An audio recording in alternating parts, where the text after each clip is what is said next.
하시느니라. 아멘. 오늘 우리에게 요구하시는 하나님의 말씀이신 줄 믿습니다. 예, 오늘 말씀의 제목은 하나님 앞에 토설하라라는 제목으로 말씀 나누도록 하겠습니다. 주님을 사랑하고 예수 그리스도를 믿고 주님을 사랑하는 자들이라면은 이렇게 이 말씀대로 나라를 위해서 위정자들을 위해서 기도할 의무가 있는 사람들인 줄 믿습니다. 현재 우리는 잘 알듯이 연일 난리에 난리죠. 이제 우리나라는 지금 위기 상황입니다. 나라를 사랑하는 사람들에게 있어서 이 나라가 과연 어떻게 될 것인가, 또 이런 일을 허락하신 하나님의 뜻은 무엇일까 염려, 근심 또는 걱정이 됩니다. 이런 상황에서 할 수 있는 것이 뭐 여러 가지가 있겠죠. 뭐 행동을 취하는 사람도 있고 기도하는 사람도 있겠지만 사실 그러나 가장 우리가 최우선해야 할 것은 기도밖에 없는 줄 믿습니다. 기도가 가장 먼저 해야 되는 거죠. 엎드리지 않고 행동하지 않는 것은 우리에게나 다른 사람들에게나 유익할 것이 없을 것입니다. 예레미야 33장 3절에 보면은 너는 내게 부르짖으라 내가 내게 응답하겠고 내가 알지 못하는 크고 은밀한 일을 내게 보이리라. 아멘. 시편 34편 17절에 보면 의인이 부르짖음에 여호와께서 들으시고 그들의 모든 환난에서 건지셨도다. 아멘. 특히 여기서 두 가지 이제 보면은 이 두 절에서 보면은 기도할 때 어떻게 하라고 하냐면 부르짖어서 기도해야 한다라고 말하고 있습니다. 그러니까 지금 이때는 얌전하게 주님 우리나라 아시지요, 주님 도와주세요 이렇게 기도할 때가 아니라 어떻게 해요? 주여 부르짖고 이 나라 살려주십시오라고 부르짖어야 기도해야 할 때인 줄 믿습니다. 지금 여러분 전 세계가 한국을 위해서 기도하고 있습니다. 지금 전 세계에 흩어진 3만 6천여 선교사님들이 뭘 기도하겠습니까? 어찌 파송한 나라를 위해서 기도하지 않겠습니까? 자유의 복음을 사랑하는 또 한국을 사랑하는 많은 크리스천들이 지금 한국의 소식을 각 세계 언론을 통해서 듣고 기도하고 있는 줄 압니다.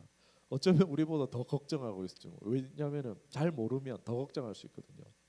아무튼 뜨겁게 기도하고 지금 하나님께서 우리나라 가운데 그 기도를 듣고 응답하시는 과정 가운데 있는 줄 믿습니다.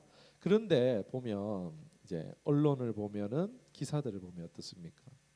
나라가 완전 풍전등화의 상황같이 보입니다. 막 보면은 그 뉴스를 보고 읽고 있느라면요 분노가 치밀고 막 좌절이 되고 낙심이 되기도 하고 막 실망과 걱정스러운 그런 일들이 너무나 많습니다.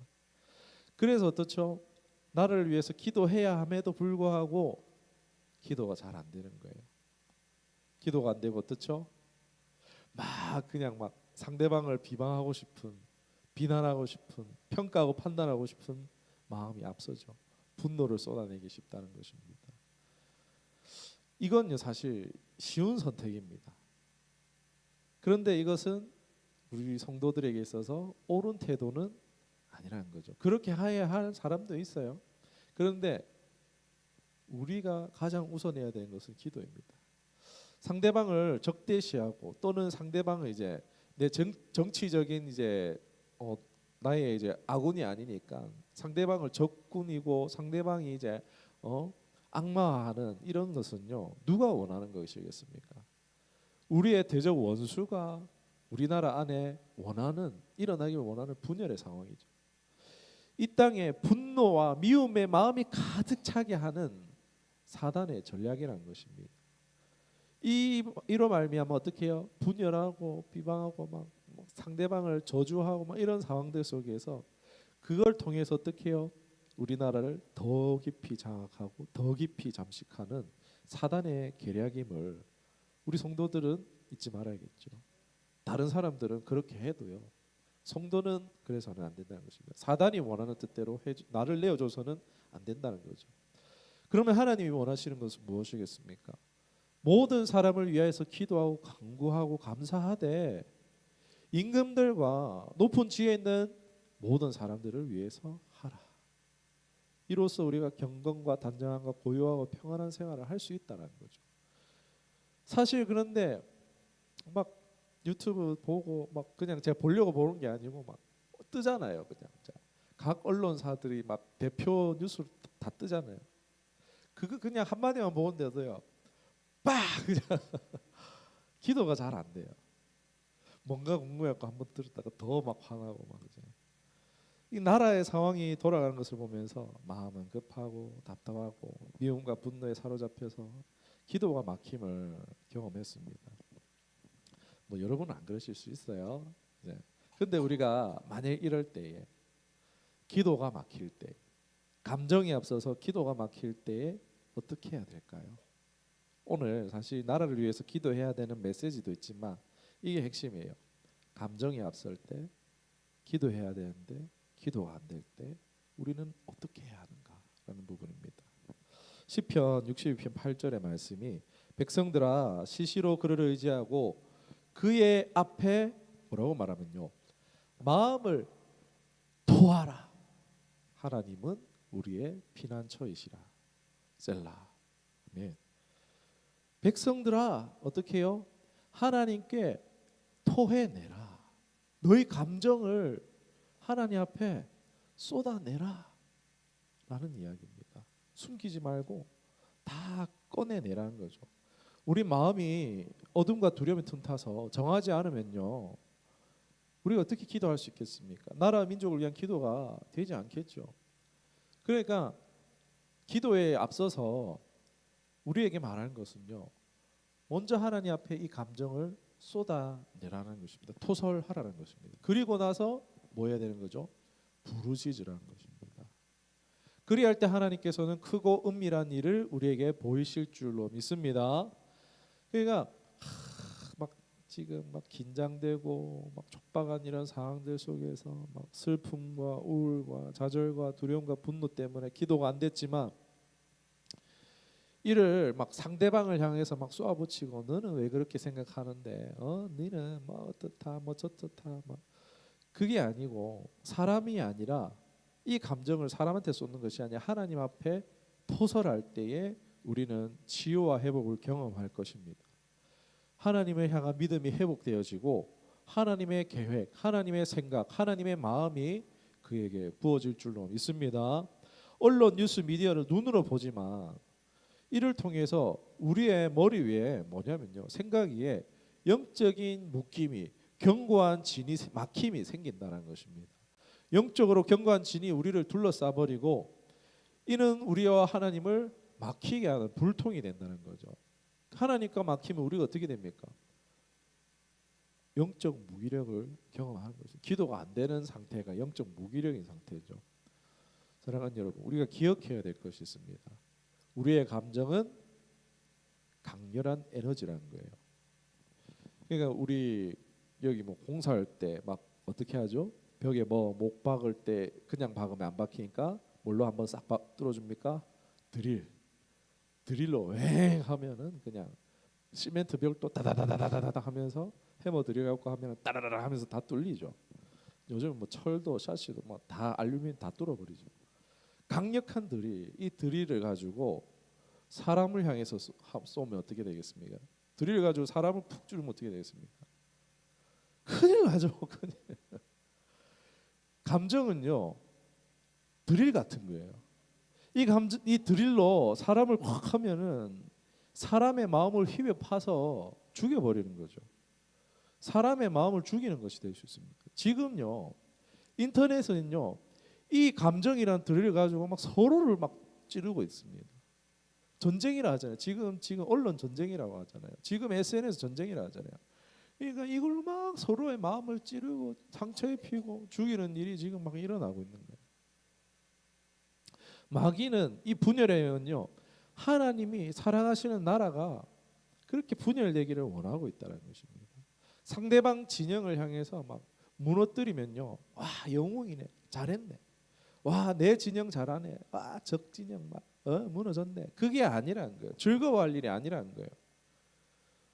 감정은 뭐라고요? 강렬한 에너지라는데 드릴이라고 생각하시면 될 것 같아요. 나의 감정은 드릴이다. 강력한 드릴이다. 그런데 우리가 영적 무기력, 하나님과의 이제 막혀 있는 상태에서 그 감정의 드릴을 사람을 향해서가 아니고 하늘을 향해서 쏘면 어떻게 될까요? 하나님이 찔리시겠습니까? 하나님이 찔리는 게 아니고 우리를 막고 있던 영적인 막힘들, 우리를 막고 있던 영적인 견고한 진들이 뚫려지고 살아나게 될 줄 믿습니다. 이것이 바로요 하나님 앞에 마음을 토하는 것입니다. 하나님 앞에 우리의 감정을 토설하는 거예요. 그러니까 막 사람한테 화나는데 그 화를요 하나님께 내는 거예요. 하나님 어떻게 이럴 수가 있습니까? 하나님 어떻게 이럽니까? 하나님 막 이렇게 울든지 막 하나님 앞에 우리의 감정을요 토해내는 것입니다. 누구도 사실 이 나라가 어디로 어떻게 가게 될지 모릅니다. 그러나 크고 비밀한 놀라운 하나님의 손길, 하나님의 역사, 하나님 섭리는 역사를 주관하시는 우리 하나님을 우리가 보게 될 때에 우리의 마음은 어디로 가든지 간에 회복과 평안을 누릴 수 있는 줄 믿습니다. 하박국이 그랬잖아요. 하나님 어떻게 이럴 수가 있습니까? 하나님 우리 의로운 우리 이스라엘이 어떻게 저 악랄한 나라에 이렇게 괴롭힘을 당하고 이렇게 망해갈 수가 있습니까? 기도했을 때 하나님이 하박국에게 뭔가를 촥 감동을 주시고 그러자 난 여호와로 즐거워하리 바뀌어버리잖아요. 하나님이 봄으로 말미암아 감정이 막 사그라들고 하나님을 봄으로 말미암아 회복과 평안을 누릴 수가 있었습니다. 하나님이 하박국에게 크고 비밀하고 은밀한 일을 보여주셨던 것입니다. 우리 이것을 기억해야 돼요. 토해내야 됩니다. 그런데 그 감정이란 것을 사람을 향해서 쏘아내는 것이 아니라 하나님을 향해서 쏘아내시기 바랍니다. 사람을 향한 원망 하나님께 하시기 바랍니다. 여러분 제가 이 말씀을 끝까지 잘 들어주세요. 오해하지 마시고 들어주시기 바랍니다. 기도할 때 욕해도 됩니다.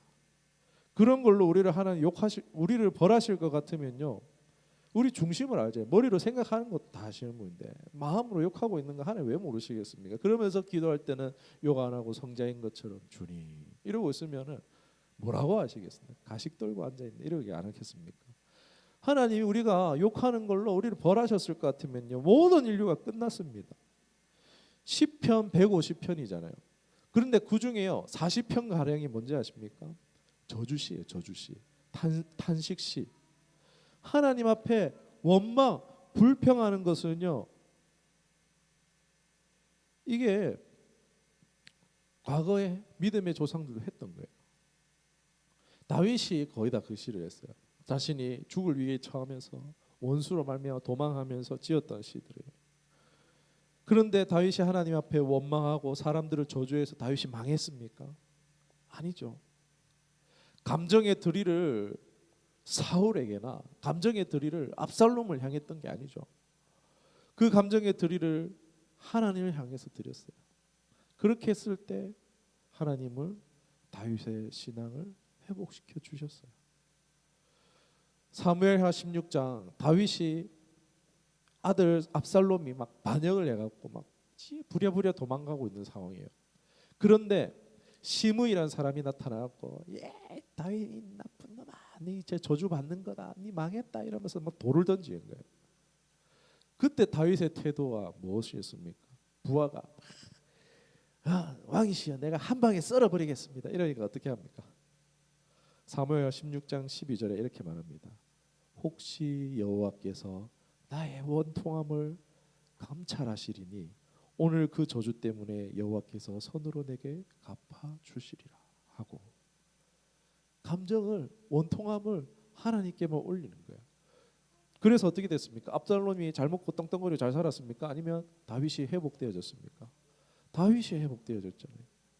결국 하나님께서 일하셨고 뭐 다윗도 사실 잘못한 게 있으니까 과거에 뭐 이제 우리아의 바세바 이런 일들이 있으니까는 이런 일이 일어났지만 그러나 다윗의 그 감정의 드릴을 사람이 아니라 하나님을 앞에 쏟아냈을 때에 이러한 태도는요 다시 그로 왕으로 회복되는데 다시 그의 인생이 역전되는 데에 계기가 되어졌다라는 것입니다.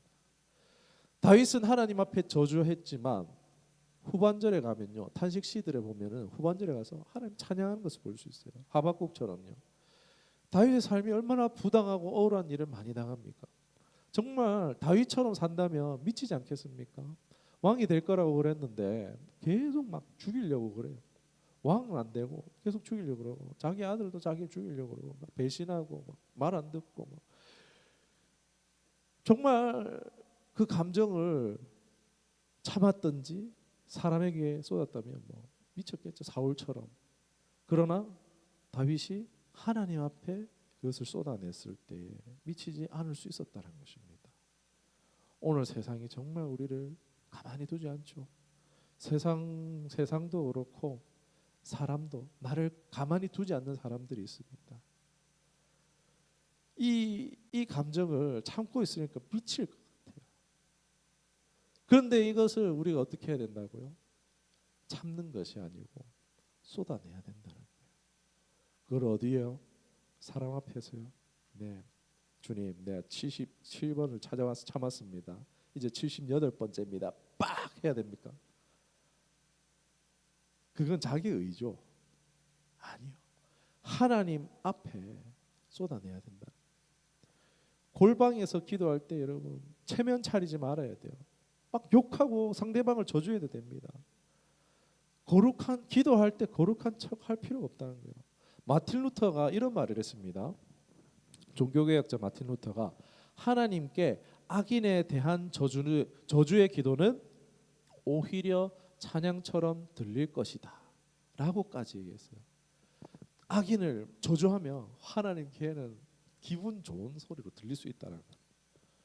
참 경건은요, 거룩한 척 고상한 언어를 써서 기도하는 게 경건이 아니라는 거죠. 기도가 뭐죠? 교제입니다. 교제. 여러분 진짜 친한 사람하고는 어떻게 하죠? 속 얘기까지 할 수 있어요. 우리 사모님 엄마랑 깊은 속 얘기까지 다 하잖아요. 엄마랑 얘기하면서 남편 욕까지 하잖아요.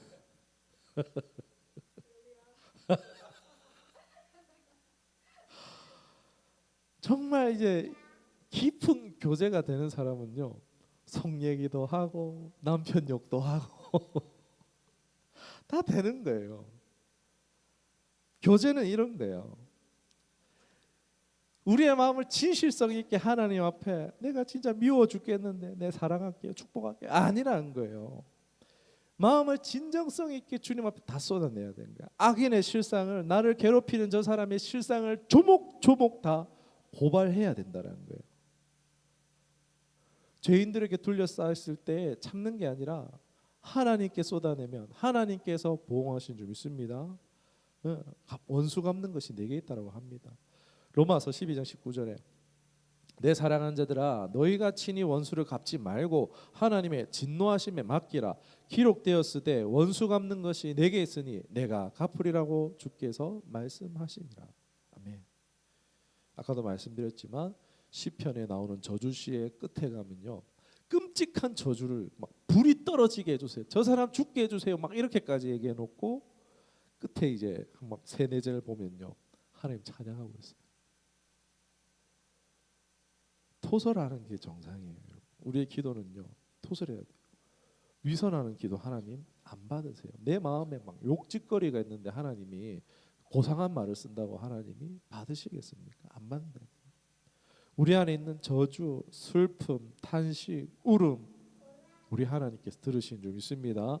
감출 것이 없으니 우리 격식 차리지 말고 하나님 앞에 토설하고 부르짖어야 됩니다. 친할수록 얘기하는 것처럼 후련해지는 것처럼 하나님과 기도는 이런 것입니다. 사랑하고 말고 우리 하나님 앞에 감정을 쏟아냅시다. 미치게 하는 세상, 날 가만히 두지 않는 사람들 함부로 하지는 못하게 하되 그 감정을 그들에게 쏟는 것이 아니라 하나님께 쏟아내는 저렴 되기를 원합니다. 그래야 할 때 상한 마음의 치유와 믿음의 회복과 하나님의 뜻을 분별하여서 평강을 얻고 찬송케 될 줄로 믿습니다. 오늘 그러한 밤이 되기를 주님의 이름으로 축원합니다. 기도하겠습니다.